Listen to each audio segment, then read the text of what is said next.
이어서 이슈앤 토크 함께하겠습니다. 오늘의 주제는 바로 인생 리모델링입니다. 집을 고치고 또 새롭게 단장하듯이 우리의 인생도 점검하고 다시 설계할 수 있다고 하는데요. 오늘 이 시간 그 이야기를 함께 나눠주실 공선표 박사님을 자리에 모셨습니다. 박사님 반갑습니다. 네, 반갑습니다. 네. 네. 오늘 제가 앞서 말씀드렸듯이 그 인생 리모델링이라는 흥미로운 주제로 한번 좀 자신에게 질문을 던져보는 시간을 가져볼까 하는데요. 네. 다소 좀 막연하기도 합니다만은 박사님 오늘 이 주제를 가져오신 특별한 이유가 있을까요? 예. 지금 뭐 영주가 처한 상황이라면은 우리나라가 처한 경제 상황도 마찬가지고 지금 현재도 중요하지만은 앞으로 한 5년, 10년을 내다보는 형태로 본다고 하면은 야, 정말 이거 참 큰일 났구나. 이게 정말 IMF 외환 위기에 버금가는 경제 위기 상황에 지금 우리가 와 있다. 저는 이렇게 보고 있습니다. 그렇다면은 이 경제 상황에서 과연 우리가 지금 어떤 자세로 인생을 어떻게 살아가야 될 것인가를 한번 점검해 볼 필요가 있다 생각해서 이 주제를 가지고 나왔습니다. 네, 그렇군요. 그러면은 이 방송을 함께 하고 계시는 분들도 이 시간을 통해서 나는 이대로 괜찮은지 한번 좀 스스로에게 질문을 던져보는 그런 시간을 함께 가져보는 것도 괜찮을 것 같습니다. 네. 요즘 뭐 인생 리모델링이라는 말들을 그 하나의 트렌드로 네. 주목받듯이 요즘 많이들 하고 있는데요. 네. 사실 뭐 예전엔 저도 생각을 한번 하다 보니 왠지 좀 두려운 생각이 들기도 하고요. 네. 좀 뭔가 좀 무모한 일이 아닌가 이런 생각이 들어서 네. 좀 선뜻 생각이 잘 안 됐어요. 이런 네. 예, 한번 도전해보고 싶은 생각이 안 들었는데 오히려 좀 변화하지 않으면 뭔가 내가 좀 후퇴할 것 같다라는 생각이 들어서 불안한 생각도 들거든요. 그렇습니다. 이건 왜 그런 걸까요? 네. 네. 지금 우리 경제 상황을 보게 되면은 2021년부터 지금까지 한 해에 절반씩 뚝뚝 떨어지고 있습니다. 네. 2021년도에 4.2% 경제 성장을 주도하던 것이 2022년에는 2.6%. 그 다음에 지금 작년에 1.8%에서 2% 정도 수준이고 1.8%를 본다고 하면은 올해 2025년도 경제 상황, 경제 성장률 예측치가 0.8%로 나와 있습니다. 0.8% 같으면은 이거는 경제 공황 수준에 지금 달했다. 이렇게 좀 위기 상황으로 봐야 되는데 이게 이런 형태가 된 부분이 선진국형 이제 저성장 구조가 고착화됐다. 네. 그럼 앞으로 이게 더 나아질 것이냐? 아니면은 뭐 관세라든지 다른 부분이라든지 뭐 다른 이런 걸 조정을 한다고 해서 이게 나아질 게 아니다라는 데 문제가 있습니다. 그렇다면은 이 경제 위기 상황에서 우리 IMF 때 당시에 우리가 많이 했던 직원들끼리 많이 했던 이야기가 삶아진 깨구리 현상이라는 게 있습니다. 네. 깨구리를 이 냄비에다가 물을 넣고 처음에 찬물에다가 깨구리를 냄비에다 집어넣고 불을 서서히 가하게 되면은 이 깨구리는 느끼지 못하고 나중에 개구리의 몸이 다 삶아진 상태가 돼도 아무 반응도 못하고 그대로 막 쪄 죽습니다. 네. 근데 이제 50도, 70도, 80도 되는 물에다가 깨구리를 띄워 넣으면은 깨구리가 뛰쳐나옵니다. 근데 지금은 우리도 앉아서 가만히 경제 성장이 2021년부터 절반씩 뚝뚝뚝뚝 떨어지고 있는데도 아무도 이 위기를 위기로 생각하지 않는다. 그렇다면 우리도 이 삶아진 깨구리 현상처럼 그대로 삶아져 가는 게 아닌가. 그렇다고 한다면은 청년 세대라든지 은퇴 세대라든지 직장인이라든지 과연 지금 사는 대로 그대로 살아서는 앞으로는 이 큰일 나겠다 해서 제가 가지고 온 주제가 나는 누구이고 또 어디서 무엇을 하며 어떤 의미로 인생을 살아갈 것인가 이 부분을 다시 한번 점검하는 표를 한번 만들었으면 좋겠다. 그래서 이 과제를 들고 나왔습니다. 네. 굉장히 좀 심각하기도 하고요. 예. 한 번쯤 고민하지 않을 수가 없는 말씀을 예. 들어보니까 그런 내용 같은데요. 그러면은 박사님, 예. 청년층부터 은퇴 후 세대까지 예. 세대별로 어떤 변화의 어떤 신호가 나타나고 있는지 궁금하네요. 예. 지금 청년 사회 청년들 같으면은 시골로 왜 안 오느냐, 네. 또는 고향으로 왜 안 오느냐, 지방으로 안 오느냐 하는 이 부분에 초고령화 사회가 됐는데, 초고령화 사회 같으면은 지금 65세까지 65세 이상 인구가 20%에 달하면 초고령화 사회입니다. 그렇죠. 근데 지금 우리나라가 지금 올해 들어왔습니다. 초고령화 사회가 되었고, 제가 지금 우리 마을에서도 100가구가 넘는 가구가 있는데도 저도 거의 막내둥이 비슷합니다. 60대 후반인데도.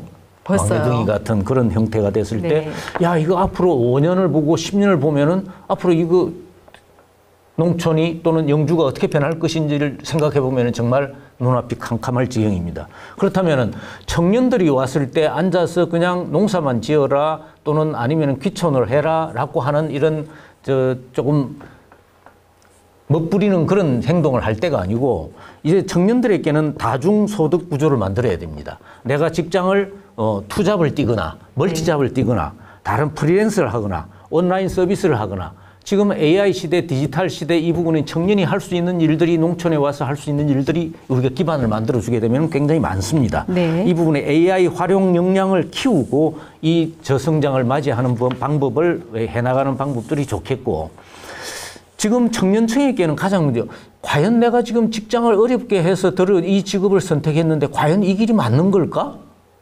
그럼 어떻게 해야 되지? 진짜 나는 내가 누구인지도 모른 채 지금까지 직장 일을 하면서 달려왔는데 이거는 정체성이 없는 거예요. 정체성이 없다는 그 자체는 내가 잘할 수 있고 잘 빠져들 수 있고 몰두할 수 있는 일을 선택하는 게 아니라 그냥 학점이나 스펙으로 들어와서 일을 하고 있을 그런 뿐이라는 거예요. 중년들도 마찬가지지만은 내 일에 설렘이 없다. 네. 이거 언제까지 일을 할 수 있을지 모르겠다. 그러면 직장 끝나고 나면 나가서 뭘 하지? 이러면은 내 사업을 해야 될 걸 생각을 해야 되고, 은퇴자는 또 오히려 경험이나 지혜나 노하우가 많은데도 이제 내가 할 일이 없어요. 더 이상. 희망이 없는 거죠. 없는 거죠. 네.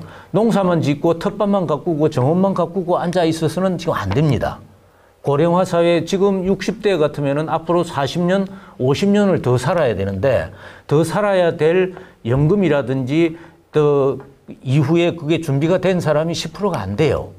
그렇다면은 이 자체가 정체성 없는 선택을 한 청년들, 설렘이 없는 일을 하고 있는 중년들, 또는 막막한 내가 시골로 가봐야지 이렇게 하면서도 막막해요.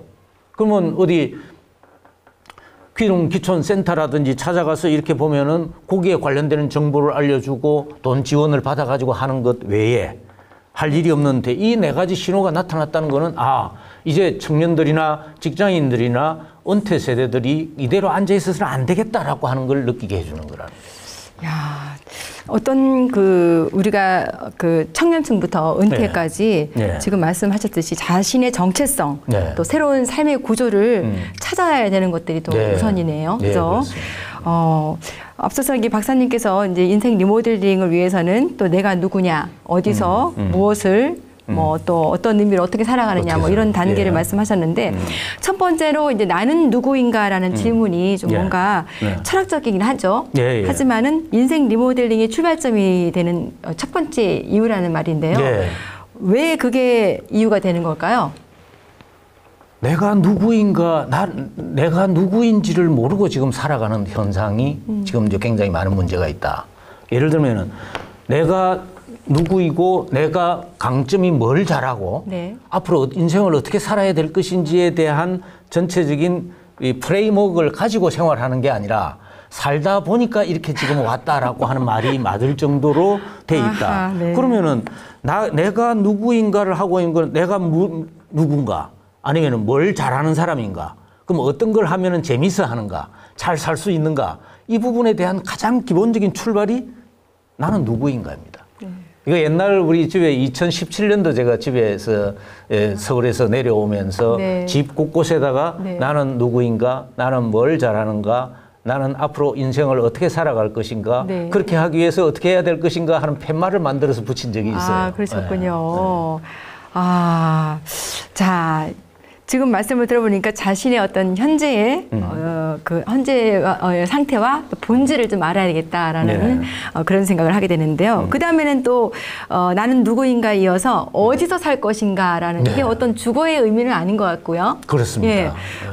그러면 이거는 어떤 의미를 담고 있는 거죠? 이게 어디서 살 것인가 네. 하는 부분에 대한 문제는 네. 저도 이제 서울에서 서울 네. 인근에 네. 이 학교가 폐교된 데가 있는지 없는지를 이렇게 서치를 하다가 네.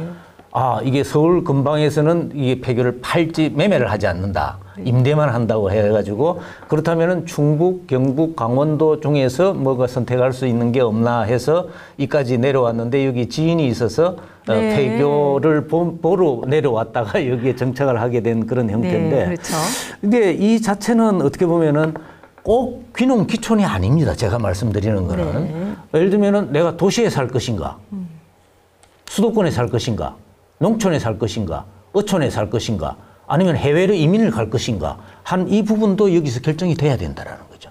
농촌에 가겠다라고 생각하는 사람들이 아, 나도 이제 어디론가 훌쩍 떠나서 나만의 삶을 살아갈 어떤 그런 부분이 있는가라고 질문을 하면은 아, 저는 맞습니다. 나는 정원을 가꿔야 되고 텃밭을 만들어야 되고 여기에서 이 선택된 지역과 부지에 대해서 내가 하고 싶은 일을 부과하기 위해서 여기에 왔기 때문에 어디에 살 것인가 하는 부분은 도시에서 시골로 오라는 이야기가 아니라 도시에서 도시로 가도 되고 네. 도시에서 수도권으로 가도 되고 수도권에서 농촌이나 다른 지역으로 가도 되는 그 부분에 대한 명백한 그걸 만들어놔야 돼. 논리를 만들어놔야 된다라는 이야기입니다. 네. 중요한 거는 또 어떤 문화 속에서 어떤 커뮤니티에서 사느냐. 이것도 중요하지 않을까 싶네요. 네. 그러니까 그런 커뮤니티가 형성이 되면은 이제 내 집 주소는 도로명 주소가 아니라 삼터명 주소가 되는 거죠. 그렇겠네요. 네. 자, 인생 리모델링의 출발점의 그 첫 번째로 무엇을 하며 또 살 것인가에 이어서 이제는 이제 어디에서 살 것인가라는 질문에서 이제 고민을 해봤고요. 네. 이제 그 다음에는 이제 무엇을 하며 살 것인가가 중요하거든요. 네. 무엇이라는 거는 뭐 일인가요? 아니면 뭐 일입니다. 직장 뭐 이런 건가요? 일거리, 직장 다 포함됩니다. 네, 이것도 예를 중요한 것 들면은 같은데요. 네. 나는 이제 무엇을 하면서 수익을 창출해서 나머지 인생을 살아갈 것인가. 네. 이제 귀농 같은 경우에는 농사를 먹고 산다. 네. 그거 쉽지 않아요. 네. 그다음에 귀촌을 한다. 그냥 텃밭만 갖고 앉아서 그 한 3년, 5년, 7년, 10년 하고 나면 지겨워져요. 그럼 내 생활 수단이 없어지는. 그러면 나를 책임질 나만의 보물지도를 하나 만들어야 돼요. 보물지도. 보물지도. 네. 지금까지 그냥 살아왔다면은 내가 내 가슴 속에 품고 있는 보물지도 하나 정도는 내놓을 만한 그게 돼야 된다. 그럼 그 보물지도가 뭐냐? 첫째, 내가 가지고 있는 토지나 농지를 샀다라고 한다면은 이 농지의 가치를 올리기 위해서 뭘 해야 될 것이냐? 그럼 만약에 처음에 오는 사람 같으면은 토지 가치가 올라갈 수 있는 지역에 투자에 와서 선정을 해야 되겠죠. 네. 예를 들면 관광지 주변이라든지 넓은 도로가 있는 곳이라든지 아니면은 농지 지금 이게 헐값이 많이 나와 있잖아요. 그죠? 팔리고 사지는 않지만 지금 이게 영주의 아파트도 보면은 경북 아파트 평균 가격보다도 영주 아파트 평균 가격이 낮아요. 네. 그러네요. 그러면 영주가 이건 참 영주가 예를 들면 한 713만 원 정도 되는데 경북 아파트 평균 가격은 800만 원이 넘어요. 그러면 영주가 뭘 잘못해서 이렇게인가? 한번 생각을 해봐야 되고 농업인이 감소하죠. 인건비 능가하죠. 지금 베트남 사람들 다 들어와 있죠. 그럼 내가 할 수 있는 거 농사를 지어가지고 할 수 있는 그런 형태가 힘든다. 그럼 두 번째는 이제 무슨 일을 할 거냐? 그러면 청년들이 온다, 직장인이 온다, 서울에서 내려온다라고 할 경우에 기존에 농사를 짓는다, 텃밭을 한다 이런 게 일이 돼서는 안 됩니다. 물론 그것도 해야 되지만은 부업이나 다른 프리랜서로 할 수 있는 부분으로 지금 AI나 디지털이나 녹색혁명이나 관련되는 이런 새로운 신직업군에 관련되는 부분을 소개해 줄 수가 있어야 된다. 그럼 예를 들면은 지금 저도 이제 AI를 많이 쓰고 있습니다만 AI 디지털 역량을 강화하기 위해서 AI 그 프롬프트 코치, 프롬프트 컨설턴트 지금 AI에게 물어보면 내가 이걸 어떻게 하면 좋습니까? 라고 AI한테 물어보면은 질문한 만큼만 답이 나옵니다. 네. 그러면 요거를 토지 소유자 입장에서 또는 투자 가치를 정대할 수 있는 전문가 입장에서 이 토지를 뭘 어떻게 해석을 해달라 이렇게 전문을 그게 프롬프트 코치입니다. 네. 그러면 그렇게 하는 거하고 그다음에 AI가 뭘 하나 리포트를 하나 만들어내라 그러면은 A4로 되는 걸 한 1, 2초 만에 그냥 한 2장 내지 10장 쫙 뽑아줍니다. 그럼 그걸 그대로 볼 수 있느냐? AI는 어떻게 보면 다루는 사람에 따라서 천재도 되고 바보가 됩니다. 그러면은 그 부분을 요거는 현실에 안 맞고 우리 작가들이 글 쓰는 거하고 마찬가지로 요 부분은 이렇게 하고 실행하기 위해서는 이렇게 해야 됩니다. 라고 하는 게 AI 리포트 큐레이터예요. 네. 미술에서 큐레이터 있듯이. 네. 그러면 이러한 온라인 코스 제작자라든지 AI라든지 디지털이라든지 녹색혁명이라든지 관련되는 이런 직업군을 쫙 만들어 놓고 청년들을 불러들이는 거죠. 그럼 청년들이나 직장인들이나 이걸 하고 싶은 사람들은 이리 와서 당신의 전문 직종을 위해서 농사를 짓기 위해서가 아니라 귀촌을 위해서가 아니라 당신이 살아남기 위해서 와야 된다 하는 거. 그 다음에 이제 세 번째 문제는 무엇을 할 것인가 하는 문제는 여러분들 한번 보십시오. 지금 현재 나 혼자 개인이 잘해가지고 성장하는 거는 기업이 전문가들 모아가지고 해도 사업하기 힘든데 네. 내 개인이 해가지고 성공하겠다고? 어렵죠. 어렵죠. 네, 네. 그렇다면은 제가 여기 하는 이야기는 세대 협업형 플랫폼을 만들자. 예를 들면은 한 6명 정도 모집을 해서 한다고 한다면은 2명은 청년, 네. 2명은 중장년, 네. 또 2명은 은퇴인. 세대를 달리해서. 네, 세대를 달리해서 네. 청년에게는 디지털 역량, 네. 중년에게는 사업 경험이 관련되는 있는 네. 부분, 또 은퇴인에게는 지혜가 있는 이 부분을 만들어서 세대 융합형 모집을 해서 내 할 일을 택하는 거. 그러니까 이제는 혼자서 살아남기가 힘들어요. 이러한 아이디어나 모든 다른 부분을 모아서 전체적으로 같이 한번 세대 융합형으로 하는 형태가 무엇을 하며 할 것인가 하는 이 과제가 필요하다고. 근데 박사님 네. 참 이런 여러 가지 말씀을 하셨는데 참 네. 그 어떤 인생을 살아가는 데 있어서 이러한 것들이 이런 리모델링이 좀 어떤 의미가 또 있으실 것 같아요. 예, 예. 어떤 의미가 있을까요? 이런 것들이? 보통 이제 우리 직장인들에게나 은퇴 시점이 가까워진다 하면은 네. 당신 그 삶의 의미가 뭐요? 네. 이렇게 이제 질문을 하는 물어보죠. 경우가 네. 많은데 네. 그럼 내 삶에 내가 하고 싶은 일을 하고 내가 할 수 있는 일 하고 빠져들 수 있는 일 내가 좋아하는 일 네. 할 수 있는 게 그럼 빠져들고 좋아할 수 있는 일만 해서는 안 되잖아요. 그죠? 그렇다면은 의미 수행이라고 하는 부분은 의미를 찾는 방법에는 3가지가 있어요. 첫 번째는 뭔가를 창조하는 것. 그러면 내가 예를 들면은 우리 새로운 정원을 하나 만든다든지 목공을 하나 만든다든지 이게 창조입니다. 네. 두 번째로는 경험 가치입니다. 네. 경험 가치는 뭐냐면 어디 아주 경관 좋은 데를 가서 구경할 수 있는 거. 네. 그것도 경험 가치입니다. 네, 그렇죠. 그러면은 내가 다른 수도권이나 서울에 있는 사람들에게 제공할 수 있는 경험 가치는 무엇일까? 네. 이걸 생각해 보는 거. 네. 세 번째가 이제 태도 가치예요. 태도 가치. 가치는 보통 귀농 귀촌을 하다 보면은 네. 보통 한 3년, 5년 후에 무슨 일이 있으면 다시 유턴하는 현상이 많이 생깁니다. 네. 그 부분에는 뭐가 문제가 있냐면은 태도에 저는 문제가 있다고 보거든요. 무슨 말씀이냐면 이 태도 가치는 삶의 의미를 찾는 내가 힘든 운명이나 힘든 고통이 왔을 때 그래 저거는 별거 아니야. 나는 내가 원하는 중심축이 있기 때문에 그거는 별거 아니다라고 치부할 수 있는 태도를 가질 수 있는 거.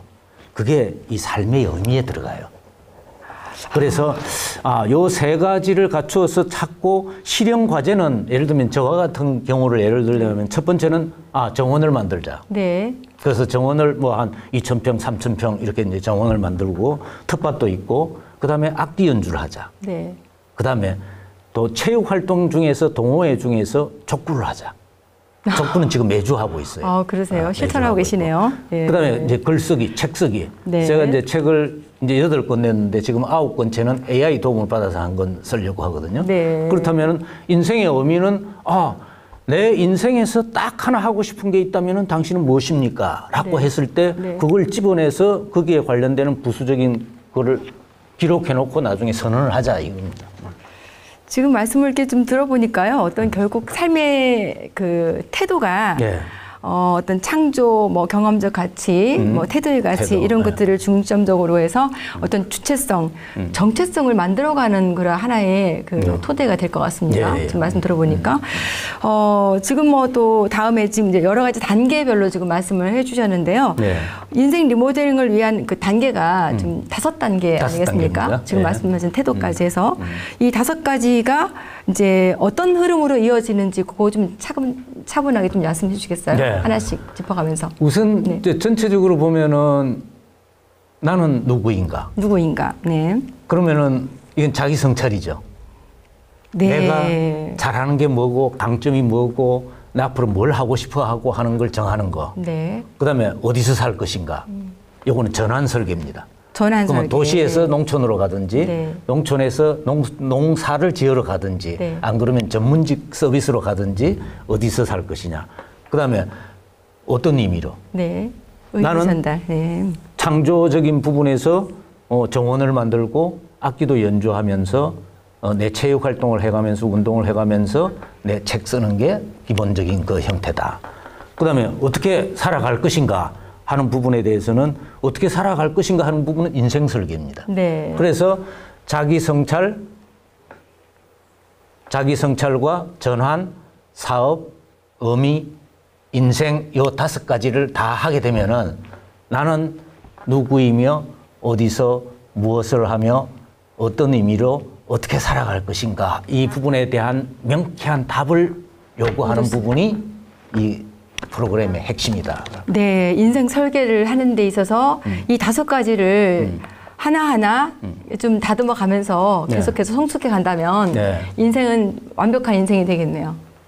글쎄 너무 완벽한 인생을 찾기보다는 네. 자기가 정한 내가 명시한 어떻게 살아가야 될 것인가를 정해놓고 따라간다면 조금 잘못되더라도 거기에 대해서 태도 가치가 또 있잖아요. 그죠? 네. 그래서 자기 인생에 만족을 하는데 네. 그냥 막 이렇게 시키는 대로 위에서 하는 대로 살다 보면은 나중에 꼭 후회를 하게 된다. 네. 후회를 하게 되는 이유가 이와 같은 그림이 없기 때문에 그렇다. 제가 하나 여쭤볼까요? 네. 예를 들면 저는 이제 많이 여쭤보는 네. 형태가 뭐냐면은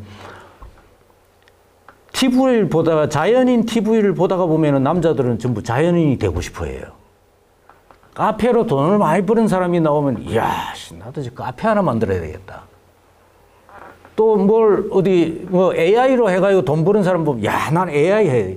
이건 중심축이 안 서 있는 거예요. 네. 인생을 어떻게 살아갈 것인가 하는 부분에 대해서는 중심 가치, 핵심 가치를 딱 세워 놓으면은 야, 자연인이 나온다 그러면 이 중심 가치에다 자연을 집어넣어 버려요. 네. 아, 나도 한 번쯤은 자연인 같이 산에 가서 뭘 한번 해야 되겠다. 이렇게 하고 끝내는데 이 중심축이 안 서 있으면 자연인도 했다가 뭐도 했다가 또 이렇게 모두가 다 가는 이런 부분은 중심축이 안 서 있기 때문이다. 그래서 이 부분에 가장 인생을 어떻게 살아갈 것인가의 핵심은 중심축을 설정해 놓고 내가 후회하지 않는 인생을 살아가기 위한 방법을 모색하는 거다. 네. 우리 박사님께서 굉장히 자신감 있게 이 의미 전달을 잘 해주시는데요. 중심축을 이게 설정하는 게 중요하다. 제가 이제 어제 박사님이 오늘 오신다 그래서 네. 제가 오늘 이제 이 책을 좀 가져왔습니다. 네. 박사님이 쓰신 책인데요. 네. 제가 한쪽을 좀 읽다 보니까 공교롭게도 이제 박사님이 쓰신 내용이 네. 있어요. 오늘 말씀하신 내용과 좀 중복되는 말씀이 있는데 네. 나는 인생을 제대로 살아왔다고 생각하는가라는 질문을 던지셨어요. 예, 예. 이 질문은 이제 2017년도더라고요. 예, 기억을 예. 하실지 모르겠지만 예. 벌써 한 7, 8년 전인데 네. 여기서 이제 혹시 답이 또 혹시 이 질문에 대한 답을 쓰셨나 했더니 답은 찾아봐야겠다라고 하셨거든요.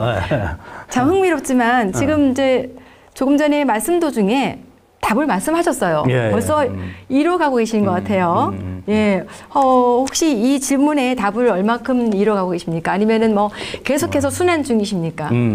제가 2017년도 같으면요. 네, 네, 네. 2017년도가 여기에 내려올렸고 네. 저 귀촌 준비를 한 게 10년이에요. 2007년부터 준비를 했어요. 네. 2007년부터 2017년까지 10년을 준비해서 그래서 이제 같이 살던 우리 배우자 네. 제 사람이 여보, 내가 처음에 저 시골로 가자라고 하니까 반대를 했어요.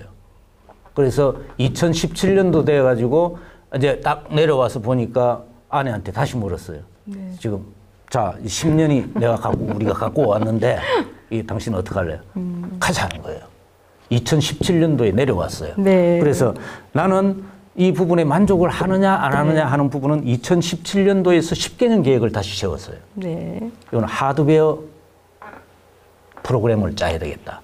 2017년부터 2018년, 2028년이잖아요. 네. 지금 8년 지났잖아요. 네. 9년, 10년이 되면은 이제는 누가 찾아와도 여기가 하나의 낙원이 되는 정원이 있고 텃밭이 있고 숙소가 있고 강의실이 있고 내가 하고 싶은 거는 여기다가 전체적으로 갖춰놨다. 이렇게 생각하고 있습니다. 반복적으로 지금 말씀하셨듯이 그 스스로 인생 설계를 이 5가지 단계에 따라서 조율하면서 리모델링하는 그런 연습도 필요하지만은 본인 스스로가 오늘 작은 것부터 이렇게 조금씩 다듬어가는 것도 중요할 것 같다는 생각이 드는데 박사님께서 인생 설계를 위해서 준비하는 분들 또 오늘 함께 하시는 분들께 조언을 해주신다면 또 어떤 말씀을 해주실지 말씀 좀 부탁드릴까요? 네. 네.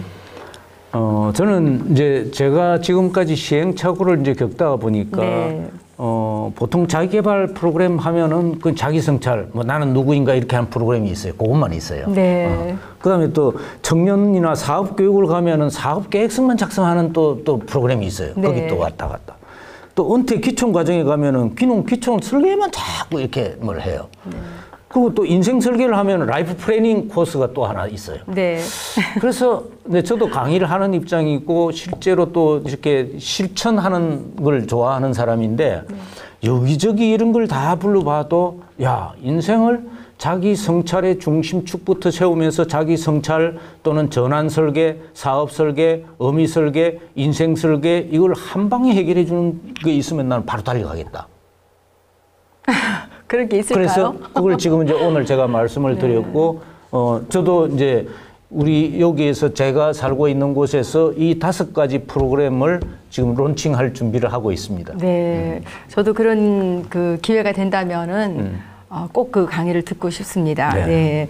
오늘 뭐 이슈앤 토크에서는 시간이 좀 이렇게 좀 짧은 관계로 더 말씀을 좀 듣고 싶지만은 언제 또 기회가 되면 또 모시도록 하고요.